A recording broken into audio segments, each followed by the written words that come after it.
One, I want to ask the audience a question. If you go over to JP Morgan right now and you try to get a loan from them to go buy their own stock, will they let you do it?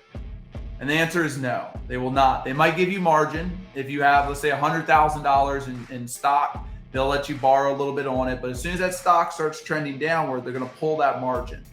Okay. If you go to JP Morgan and they have, let's say they got a bank on the corner or something, and you want to buy the real estate that bank is on, they will lend you up to about 80% because it's more of a commercial loan, but they'll lend you about 80% on that building. So why is it that they will lend you so much money on real estate, but they won't lend it to you on a stock? Welcome to the Uncensored Real Estate Podcast, where nothing is off limits. If you're interested in buying, selling, or investing in real estate, and you want to learn some of the insider secrets and uncensored truths from the true professionals in and around real estate, you've come to the right place. Now, let's buckle up for the uncensored truth about real estate and join your host, Brian Cardenas. All right, everybody, welcome to the next episode of the Uncensored Real Estate Podcast. Thanks for joining us today. If you are catching us on YouTube, please hit that subscribe button and the notification bell so you can hear when we release the next episode, which is every week. If you're checking us out on your favorite podcast platform, please make sure to subscribe and share it with your friends. We'd love to get our information out and all of our guests bringing you valuable content and share that with as many people as possible.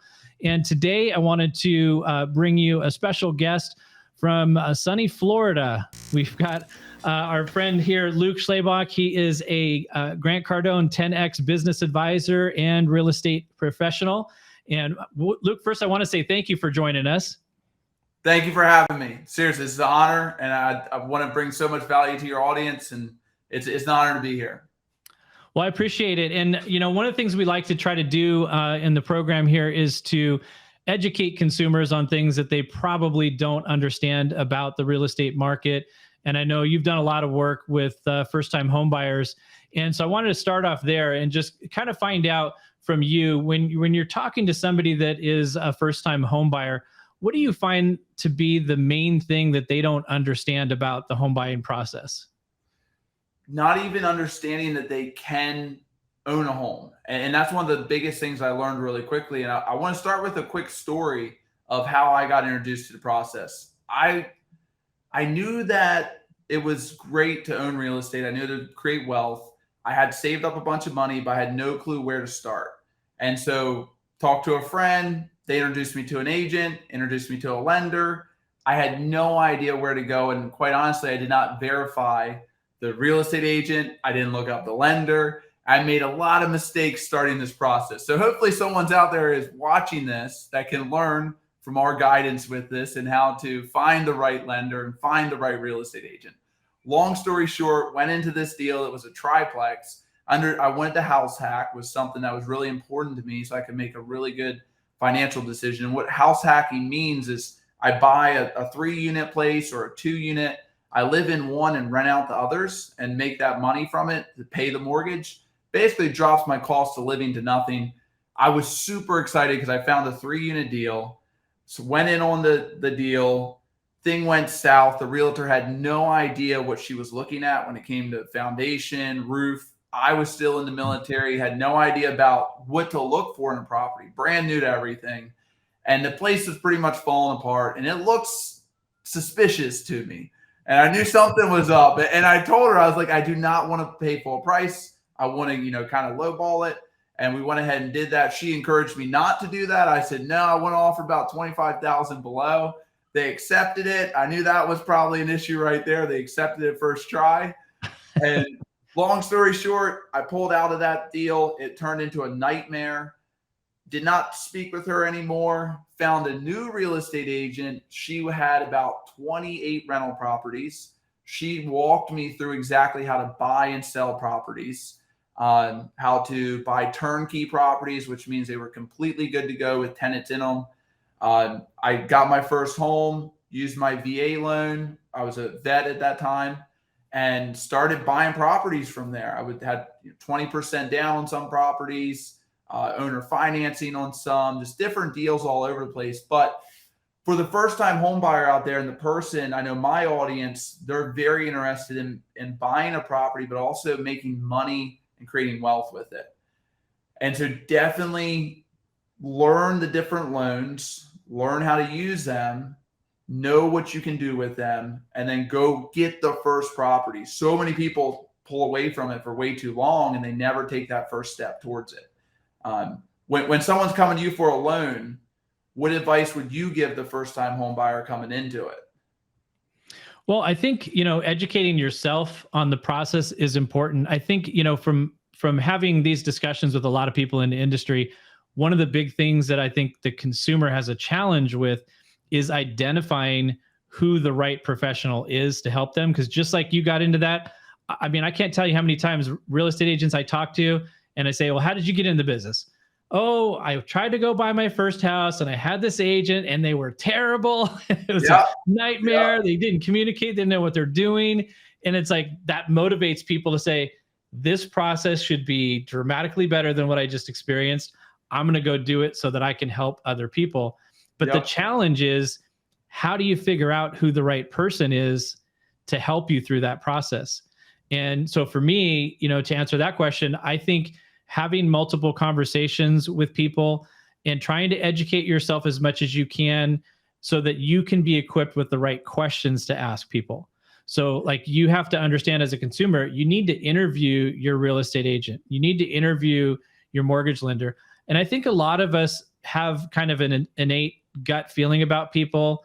Like if you're asking them questions and they seem to be dodging and dancing around and not answering your questions, it's probably a bunch of bullshit. Like let that radar go off and guide you that, hey, this might not be the right person. And don't be afraid to go to the next person. Get a recommendation from, if you're talking to a realtor first, get a recommendation for a lender and vice versa. Get recommendations from family members that have had good experiences, but don't just blindly take that recommendation. Because I also know, there's a lot of people that are in the business who get connected to somebody really quickly without any experience and say, oh, call this person, because that happens to be the only person they know, as a lender or as a realtor. So don't be afraid to talk to multiple people, ask a lot of questions, make sure you feel comfortable with the answers, and educate yourself as much as you can. Like, you're not going to learn everything as a consumer, but you can get enough of a foundation to know what kind of questions to ask and then just see how they answer. And Brian, something else, I know there's probably a few people out there thinking about getting a real estate license, or realtors out there watching. I was able to go get my real estate license after I bought about 5 investment properties. And I was like, I've done this transaction too many times. I should be making some commission here. So went and got my license, broke into the market, and I followed a lot of Grant Cardone, a lot of his teaching, becoming omnipresent in the market. But the biggest thing that I learned from being an agent that helped me get new business was that education side of things, teaching people how to go get their first home. People that didn't even know they could potentially qualify for a home, people that didn't know that home ownership was on the horizon for them, and not just getting a home and living in it, but getting a home, staying there for a year, then renting the property out potentially. And what I did was, as an agent, I, just like we're doing here, I went on to Facebook almost every single night, went live for 10, 15 minutes, talked about interest rates, inflation, how to use your FHA loan, how to use your VA loan, and just put that information and put it out every day, was consistent with it. And that built massive trust with my audience. And people just started coming to me left and right that wanted to learn more and potentially become homeowners. I did 42 deals in the first 14 months of having my license. So it works, but you got to educate. Well, I think that's the perspective that, on the professional side of it, is we need to educate the consumers. Like, that has to be the number one priority. You have to make sure that you're taking care of them the right way. And the more education that you can put out to the public, that gets that trust, because you're providing what they need. And if they can see you doing that on a consistent basis, then you can get a good sense of that they know that they're talking the truth to you. You know that they know what they're doing. They're giving you accurate information. And then a lot of times you can just get a sense of a person, how they are. Like, are they going to be looking out for you, or are they in it for the buck? Because, there's those people in the industry too that are in it for the buck. And you get a sense the more you see of somebody, what they're really like. And the point that you said about going live, I think is great. The same conversation I had earlier, like going live actually allows people to see what you're really like, doesn't it? Yes. Yeah. And I use pictures. I used to only do pictures. Like I just put up some pictures, put a good caption underneath, and people thought I was actually really serious and like not friendly. And then I started going live and people saw how kind of, very intense, very passionate, very friendly, kind of goofy at times. And that's just who I am. And if you met me in person, I'm the same exact way. And the feeling that you get when you listen to someone, when you watch someone, you can sense whether that person actually wants to help you or not. And if they're just in it for the commission. The people that are in it for a commission will take you to a house. You get the sense that it's not the right fit, and they will continue to push you to buy that house. I've seen it time and time again. Absolutely. And I will take clients into a house, and even if they like it, if I see something that's off in that house, there's some sort of weird crack going on the ceiling, foundation looks goofy, just something that's not right there, I'll tell them like this is not it. We should not proceed with this. I'm telling you, it's going to turn into a headache. This is not the right place. I've been through thousands of houses and this is not it. And they're like, thank you. Seriously. Thank you so much. And then we move on to the next one. And when we find the right place, I will push them a little bit. Then I'm like, look, this place is phenomenal. If you guys love it, I'm in, let's do this. And they thank me. I was actually recently, I went to one of my clients, I met them in an open house. I went to their wedding, which was awesome. Nice. So they became very quick friends. Yeah, you become friends with people. I mean, you're taking care of them. You help them through a big decision or a big transition in life, and become friends with them. It's fantastic. Yeah, it's very rewarding when it's done correctly.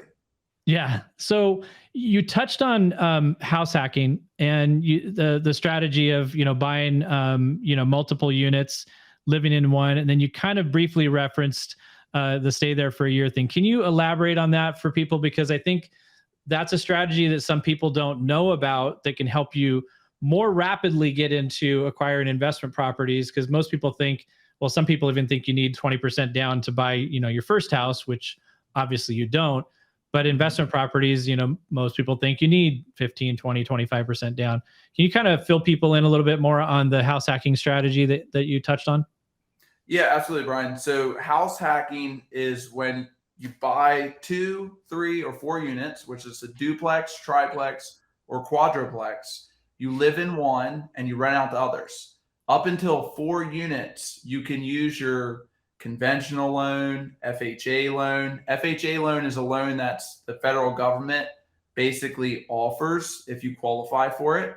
And you only need 3.5% down to utilize that loan. You can also use a USDA loan, which is if you're in a more, call it country area. Doesn't always have to be, but something that's a little more country. You might qualify for a USDA loan, which requires 0 down, which is awesome for some people. So you can use that on a 4 unit. And then for me, I'm a military member. I got out of the military about almost a year ago out of the Army. And I have a VA loan that I can use. That's also 0 money down, which is amazing. For any of our vets out there, if you've not used your VA loan, you're leaving a very large amount of money on the table. And I can contact Brian. We will show you why that is an absolute reality that you do not want to miss out on. So using one of those loans, you can go into that property that's 2, 3, or 4 units, buy that property, live in one, rent out the others. You should stay there for 12 months, depending on your living situation. If you end up moving, if you're in the military, you get orders. You can actually break that sort of agreement to be there for 12 months a little bit early. Brian can help you with that. And it's one of the most incredible, most powerful ways to build wealth because it gives you the ability to go buy an asset for almost 0 money down that's producing thousands of dollars per month. And you have 3 to 4 tenants there, depending on if you still live there. If you don't, you have 3 to 4 tenants there that are paying that mortgage, paying you cash flow. You're building up appreciation with that property. You're getting depreciation on your taxes, which is super powerful. Fun little gold nugget here. Real estate is the only asset class that you can flow your ordinary, your losses in real estate over to your ordinary earned income, which is massive.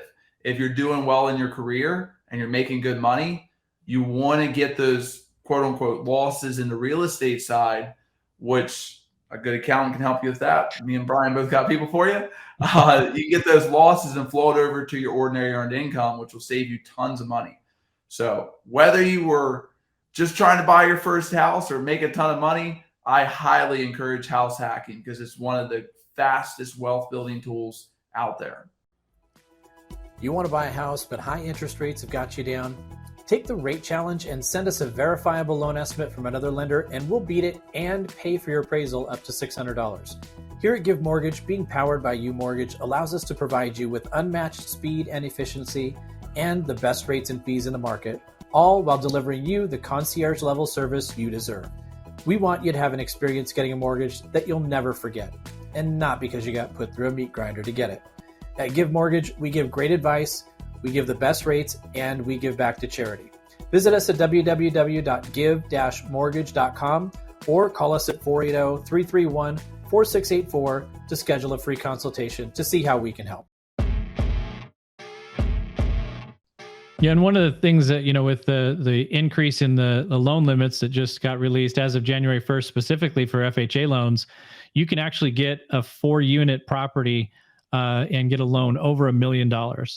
So there's, it's not a cheap property, $200,000 property you can't find anymore. Well, what's the payment? What's the payment? If we're talking, let's say 1 million, what do you think with interest rates right now? Oh, geez, I don't know. I stopped doing math in my head earlier this year as interest rates skyrocketed. It was like, man, I can't do that anymore. Yeah. I used to be quick on it. I could sit there in a house like, yeah, you're looking about this payment with the PMI, all that. But it's huge loan limits. And, I don't know about your area, but like some of the 4-unit properties have gotten up into the $600,000 to $900,000 range, depending upon where you're at. And, FHA, allowing you to get over $1 million on the 4-unit, it's tremendous opportunity. But the house hacking strategy can also be used on a single family residence too, even if you're not doing units. So some people don't want to live, next to somebody in an attached unit, stuff like that. They can still do that on a regular single family property, right? Yeah. So do you mean having like a roommate technically situation? No, more so, buying a primary residence, living in it for a year, then going and buying a new primary residence with like 5% down, and then putting a renter into the first property. 1,000%. And that's why I taught each of my clients when we were looking at a property, they would have their criteria. They wanted 3 bedrooms, 2 baths, backyard. Something I would always recommend for them is, hey, you have no clue where the market's going to go over the next 12 months, 12 years, 25 years. Let's get you into a property that one, you're going to love, you're going to live in, it's going to be great. But if you need to move in 12 months, you're not at the mercy of the market. You can take and put a renter in here and you are good to go. So whether it's great to have the option to be able to move or continue to buy more properties and rent that home out. Something that most people mess up, and I messed this up on the first rental property that I got, I didn't understand my numbers. I didn't understand that I needed 10% for management, 10% for repairs, 5% for capital expenditures, 2% for vacancy. And after I started to understand that, I learned from Bigger Pockets, used their platform, their calculators and everything, made it so much more, gave me more confidence to go buy more properties and gave me the ability to truly understand the numbers of it. And when it comes to rental properties, I mean, your business is all a numbers game, but for the investor, it is all a numbers game. Yeah, that's the biggest difference when you're buying a house to live in. It's primarily emotional. Yes. And when you're buying for investment purposes, it needs to be like zero emotion, all numbers. And that's kind of the fun part as the realtor, to be able to walk the client through that, where it is still obviously emotional, but if I can serve them and get them into a place that also can get close to meeting those numbers, it's really cool to make that work. It's not easy, but if you get the right property, you can just about hit both. We might have to compromise on some of the emotion and some of the numbers, but we're going to get close there to having a great property for them to live in and a great investment too. Yeah. And the thing that people that miss though a lot of times is they get scared of, taking that step. Something like we were chatting on before, a lot of what holds people back is, their own limiting self-beliefs. Like, I can't do this or what have you. And they just never get started. So for the person that maybe is watching the news, which like that's step one in buying a property, stop watching the news. But if they're hearing things from their friends, family, from the news about, oh, the market's going to crash, interest rates are too high, all that kind of stuff. Like today, as we're talking middle of December, what's the message that you can give to people about what they're hearing versus what reality is like? There's three things in life. There's what you know, which is about 5% information in the world. There's number two, which is what you don't know, which is about another 5% of information. And for me, I hate algebra. I don't understand how to do algebra. I know I don't know it. Then there's number three is what you don't know. Have you ever needed it though? That's right. Absolutely. It doesn't help me with interest rates. But number three is what you don't know, And there's so many, that's about 90% of the information out there. And I find things every day that I had no clue in the financial market and real estate and consulting and coaching, to where the person that's sitting out there and has that quote unquote limiting belief that's like, man, I don't even think I have enough money to get a house. You have no idea that you could go use a USDA loan or your VA loan to where you don't even need a big 20% down, $30,000 to go get that property. You might need $5,000, $10,000, $15,000, and you probably already have it in your Roth that took like 50% over the past 12 months. So it's almost the holidays. I won't hurt you guys too bad with it, but you got to really focus on what am I missing right now? What don't I know that Brian knows? What does Brian know that I don't know? And even as a realtor here that's in these markets daily, looking at the loans, looking at the fluctuation in interest rates and prices and everything, Brian knows something that I don't know. And that's where I need to watch and listen to him or what he's putting out, because it's going to support my knowledge of what I don't know. I don't know. And that's what held me back for so long in the military. I grew up broke. I grew up without much of an education. I was homeschooled. I got put into school when I was in 7th grade, and I was so far behind with everything. And I went in the military as my escape, to where I was 3.5 years into the military and I was still broke. I had a conversation with my friend who was a year younger than me. He was 22 at that time. And he made $168,000 that year. It exploded my head because I didn't think that was possible. And I was I was supposed to be one of the most professional people in the country. And I was making maybe $50,000 a year. And growing up, I knew I was meant for more, and I knew I was supposed to do more. And so I got fed up and I started looking for everything I didn't know. And I got the book Rich Dad, Poor Dad. And that exploded my head because I had no clue that I didn't have to be a doctor or a lawyer to become extremely wealthy. And real estate was one of the most powerful tools I could use to create that wealth without having straight A's in school, because I did not have A's. I barely made it through school. And it was that new information that just fueled me to believe that I could go get that property, to believe that I could go buy multiple properties, to believe that I could sell tons of real estate.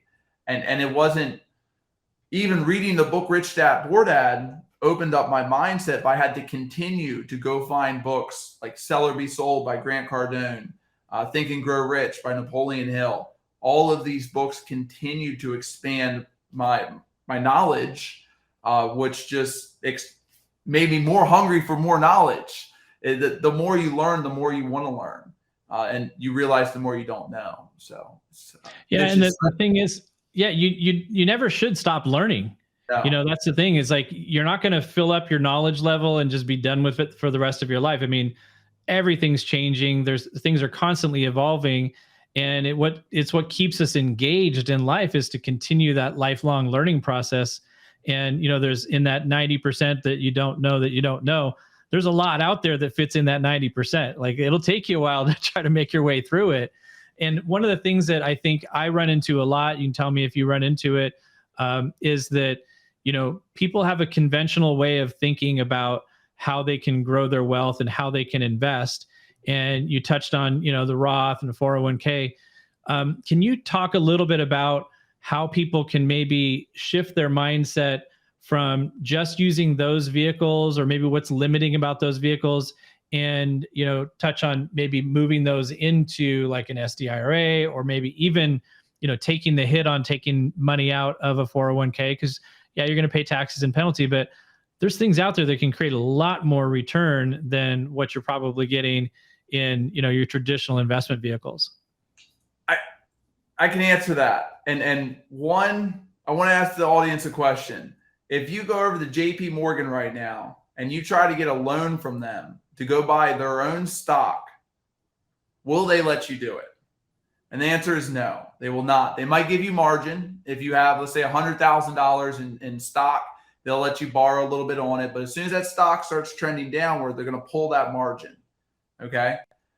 If you go to JP Morgan and they have, let's say they got a bank on the corner or something, and you want to buy the real estate that bank is on, they will lend you up to about 80% because it's more of a commercial loan, but they'll lend you about 80% on that building. So why is it that they will lend you so much money on real estate, but they won't lend it to you on a stock? Because the stock is not nearly as secure. It's not a real asset. It does produce a dividend, but the dividend's tiny. When you buy a property, or you buy something like a multifamily property, it is one of the safest investments you could ever put your money into. You can go there, you can repaint it, you can fix the landscaping, you have complete control of it. It's not some executive board deciding to make some move into the Far East, whatever, making some radical change in the company that's going to make it go bankrupt.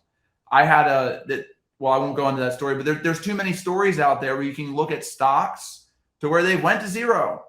It happens, and everything's gone. I've never seen a property, unless we're diving into Detroit maybe, that's went to zero. It's very tough to find property that goes to zero. It just does not happen. And even in this current recession, economy, whatever fear you want to throw out there and call it, I'm not saying there's tons of problems right now. But even if things start going south, everyone needs a place to live. And as people, let's say they start losing homes. That's the big fear. Oh, we start going to foreclosures. As people lose homes, they're going to need somewhere to rent. They're going to need somewhere to go. And if you're a landlord, you're out there house hacking, you're buying places, you're getting more properties, you're adding them to your portfolio, you are going to position yourself in a spot to where you're going to do very well during the bad times, and especially during the good times when the appreciation starts exploding, the markets start returning. So 100% learn how to take advantage of the season that we're in now, because everyone wants to say they're going to get a house when the bubble pops. It's like the banks aren't going to give. We saw it the last time. They weren't writing loans when everything blew up, and everyone was running home because nobody wanted real estate. And it was the smart ones that stepped up, that started buying up everything. Those are the ones that made a fortune going in 2013, 14, 15, 16. And then, even today, those properties are worth 2 to 3 times more, doubling up over and over from where they were in 2009. Yeah, I think, the analogy that you gave in terms of, is JP Morgan Chase going to lend on their stock versus are they going to lend on real estate is a great one. And I think another thing for people to think about with that is, in the last few years, there were huge private equity firms, hedge funds, insurance, pension funds buying up real estate. Everything. Because they know what is going to happen. They obviously, everyone was riding the wave up, and there was a whole fear of missing out thing, and people, paying extra to get into a property. But these big institutions were doing it too, paying crazy amounts of money to get in there. And you have to think, just ask yourself, why were they doing that? These are not stupid people. These are people that know what they're doing with money. And they know it's because real estate is always going to be strong. Like if you're in it for the short term, you might catch a bad spot, granted, Yep. you know, and if you're thinking about right now, hey, I want to buy a house, but you know, I may have a job transfer in a year or something like that. You might need to sit back and think about that a little bit more. It might not be the opportune time unless you're comfortable being a landlord, you know, where you can keep that property and move to the next place. But there's a little more, you know, depth of thought that has to go into that. But in the long term, real estate's always performed strong. And especially like people think about being a landlord, like, I don't want to mess with tenants. I don't want to have to screen people. I don't want to fix toilets, all that kind of stuff. You brought up multifamily and apartments, which I think that's something that most people don't realize, that the average person can actually get into that much easier than they realize. Yes. Can you just kind of give a tidbit of how somebody might be able to learn a little bit about that and be able to take on that investment? Because you're right. I mean, it's the safest thing. And logically, you know, if you think about, you have, you know, a rental property, single family residence, you got a tenant in there, they move out, maybe they damage the house, you got to fix it up for a little while, and you have a vacancy for 2 months. Like you might have lost your profit for the year by having a vacancy for 2 months. Yep. But if you have an apartment with 50 units, 100 units, and you're probably not going to be at a 20% vacancy. I mean, if you're at 5, you know, that might be where you're at. But even if you got to 10% vacancy, you're probably still going to be profitable. Yes. And if you manage it properly, you shouldn't get to a 10% vacancy. Tell people a little bit about how they might be able to get involved in that kind of an investment that I'm sure they don't realize.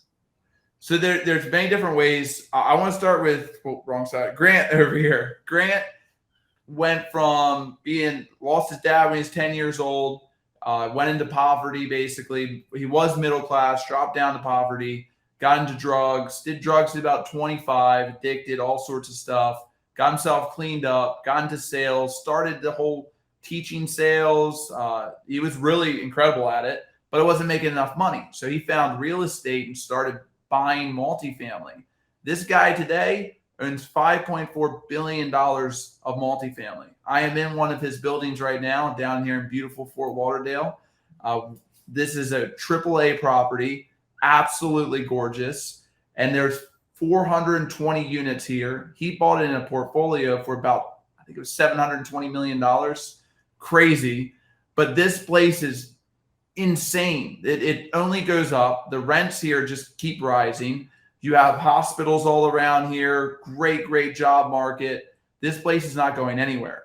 So let's say the person out there has $20,000-$30,000. Grant has many deals to where you can go to Cardenas Capital and invest that money, and you're getting access to a full-blown multifamily deal. He's going to pay you cash flow that the property returns every single month. And then they have an exit strategy for your investment, whether it's 5 years, 7 years, 9 years, all that's in the initial docs. When you're picking out which investment you want to go after, they give you some options with it. So that's the most simplistic and the most hands-off way. I would highly advise, if you're a big earner out there, you're a lawyer, a doctor, you're someone that's got plenty of money flowing in, that's a great place to look, a fund like that. The next way to do it is someone like Brian here. Let's say he's got connections to a big time multifamily investor, to where you can be more of a partner, a little closer to the money there. It depends how much money you have. If you got $100,000, $200,000, even up to $1 million, he's going to have people, I'm going to have people that want to talk to you, that will partner up with you and go in on a deal. Or I'll give you the three options. The third option is, this is what I plan to do in about 2 years, to where I go out and I say, hey, I've studied this market nonstop for the past 2 years. I understand exactly how it works. I am opening up a fund. We're looking for 3.3 million. We're going to go acquire 150 unit. We're going to buy this complex. We have a letter of intent. We're going to buy it at 80,000 a door. We will then do forced depreciation, put washers and dryers in it, fix the paint, do landscaping, put a new management company in. We'll increase the value of that property, cash out, refinance. We'll move it up to 120,000 a door. It's absurd profit margins when you can actually pull that off. The hardest part of that, though, is not the fundraising. It's not finding the money. Money will always find a good deal. It's finding the deal that's the toughest part, because there's so many people out there looking for that, diamond in the rough, and it's very hard to find it. If you can find it, you will have no issue raising the money. You got to talk to people like Brian and myself that know people that want to dump money into it, but they're not going to spend the time to go find the asset and then create that deal. Well, Brian, what would you add to that? Yeah, I mean, I think that the perspective for the person who's just maybe thinking about getting into that investment, because most people don't understand it. They don't know that it's accessible. That's the big thing. And, if you're just going to be a passive investor where you're just going to place money into a deal, you want to get yourself to understand that the reason that these deals are good and safer than a lot of other deals out there is because of the fact that, number one, when you're analyzing the numbers, again, you're not buying on emotion. You're analyzing the numbers. You're looking at what are the expenses, what is the debt service going to be, what is the revenues coming in, and you're looking for, most of the deals, you're looking for the potential to improve those numbers. Not necessarily lowering like the cost of the loan, but what you can do is find, like you said, find better management. If the vacancy rate is too high, get better management in there. Spruce the place up to make it look more appealing. Give a reason to be able to increase the rents. You increase that profit margin. And what most people don't think about is that exit that you're talking about. If it's 5 years out, 3 years out, 7 years, whatever it is, the reason that you can not count on it, it's not guaranteed, but the reason that those exit strategies come through most of the time is because in a single family residence, we look at home values based upon what did something else sell for. Like in this market today, you're starting to see some price drops on things. So now constantly, I say this all the time. Yeah, you're holding this asset, this home, the value of that home is now dragged down by what's going on around you. Whereas in the multifamily space, they don't value properties based upon what's selling around you. It's all about the cash flow. So if you're doing what you can control, and that's the beautiful thing about it, is a lot of that is within your control, not 100%, but a lot of it is in your control to be able to increase that cash flow, that profitability. When you do that, you're increasing the value of that asset. So it's much less subject to fluctuations in the economy than owning a single family or even a 4-unit complex, because those are all still valued on, the comparable sales that have sold around it. So there's just more security in that type of investing for people because you have more in your control than you do on a 1 to 4 unit property. And Brian, it's not only security, but it's also return, to where there is a lot of baby boomers out there with hundreds of thousands of dollars in a retirement account where they don't want to open up their statements when it comes in the mail right now. Not right now. They do not want to open up their statements. And I'm not going to say right now is the time to switch it over to multifamily, but it's something that people need to think about. And let's say you're not a baby boomer, but you're 30, 40 years old and you got a few $100,000 laying in a retirement account right now. You should really be wargaming the next decade to figure out how you're going to better place that money to where you're actually going to create the growth that you need for your family to survive through whatever's next after this. And you should absolutely move that money to an asset class like multifamily. It performs so much better than, your Roth or whatever else you want to look at. It's incredible. And it's so, I was preaching this a year and a half ago, and now it's happened. And I've been saying this, I'm not saying stocks are bad, but if you understand how real estate works, it's an incredible asset class to be in, especially the multifamily. Yeah. And I think having a good accountant that's going to be able to, run the numbers for you is important. And honestly, nothing against financial advisors, but I would probably weigh my opinions or my trust in a good CPA that understands that market, because there's just a natural conflict. Like when you have a financial advisor that's dealing in stocks, bonds, and all these different other instruments, and not even somebody that's, commission sales on those, but they're managing the portfolio. They want to grow it. They're incentivized the right way, but that's their area of expertise.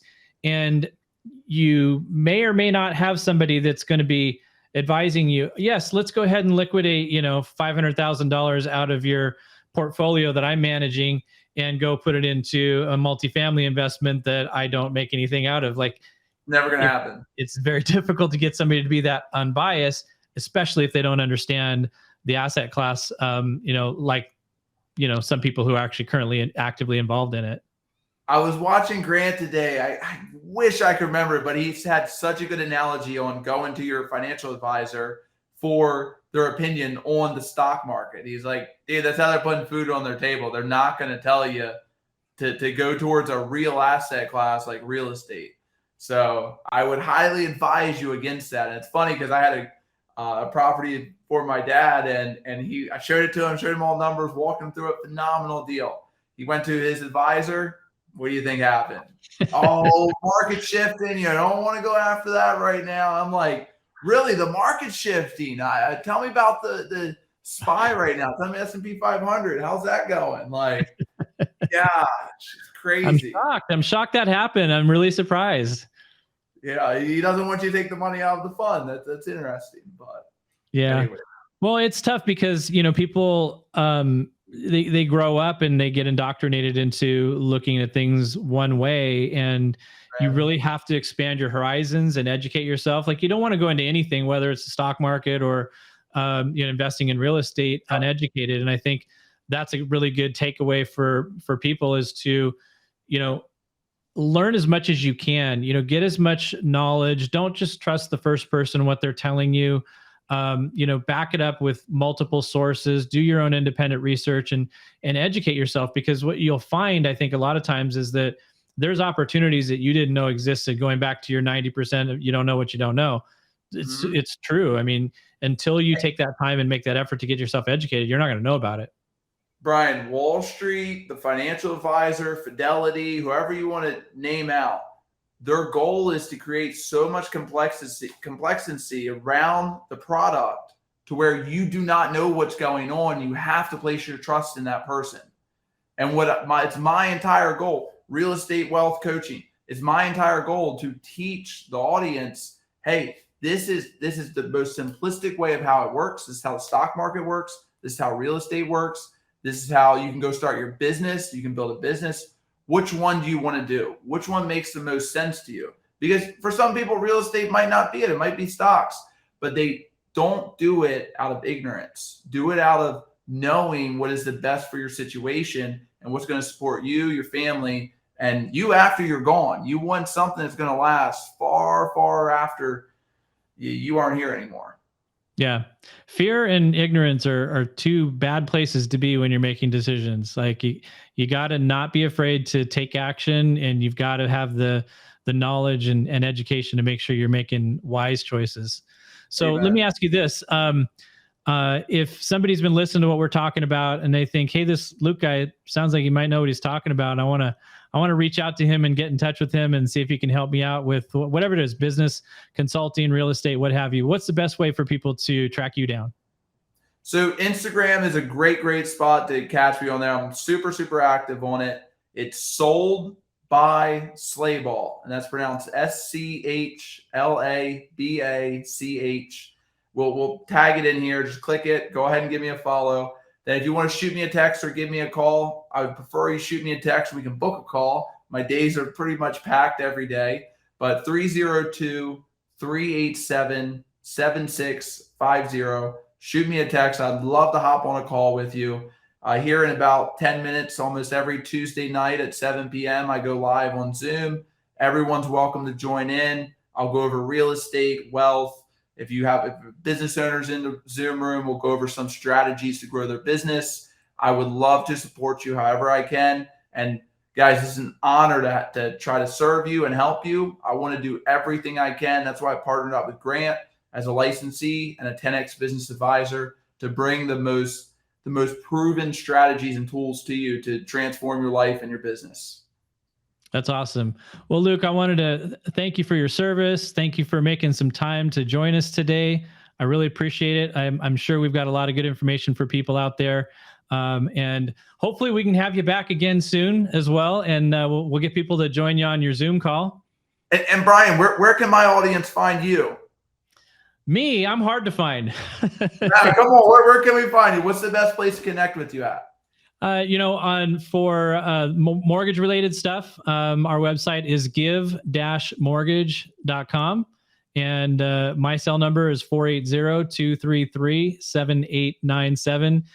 You can find me on Instagram, Facebook, TikTok. Yeah, the old guys on TikTok. I know that's what you were thinking.